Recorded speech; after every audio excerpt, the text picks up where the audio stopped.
You know, I am not in the habit of minimizing or discounting anybody's pain, trauma, or discomfort. However, the video that I made the other day where I was talking about how women get their annual exams versus men has really brought you fellas out of the woodwork. And the overwhelming statement is that us women need to try getting a prostate exam. It's evident that you have no idea what goes on during a woman's gynecological exam. You walk into a freezing cold room because they're always cold, and they hand you a paper gown. They tell you to get completely undressed and then put the gown on open in the front. So you are giving a full frontal show as if you were about to pose for Playboy in your socks when you lay down on this table that is covered in the thinnest piece of tissue paper that inevitably will end up shoved up the crack of your ass. And your nips are standing at attention like they're about to cut glass when the doctor just walks in casually talking about their weekend plans, and they just open your gown and they start manhandling Laverne and Shirley, giving them a little hand job before they head downstairs. Now, before they can bring the car into the bay for a full service oil change, they gotta get you into position. You have to hoist your feet into these metal contraptions called stirrups that are devices designed to spread your legs wider than the Grand Canyon while keeping your knees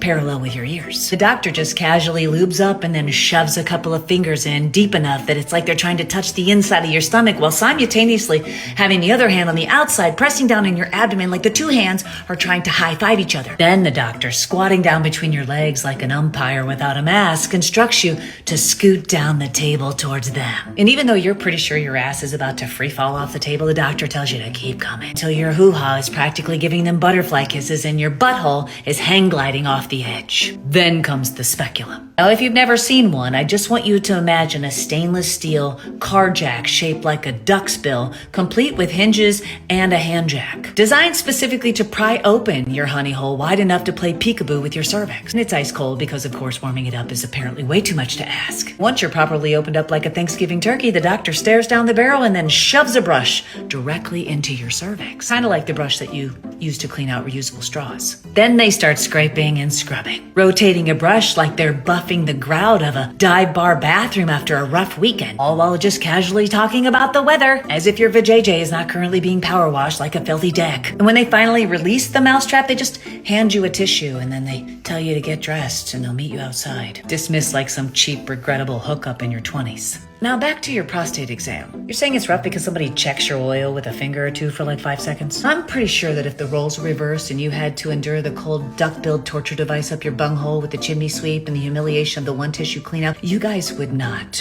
be showing up to these medical clinics. So how about you do us a favor and the next time just, give us a little nod. Maybe buy us a drink or just shut the fuck up. Because these pelvic exams are not just a medical procedure. They are an endurance sport and they are not for the weak. So I hope you enjoyed this little ride. Thanks for coming out.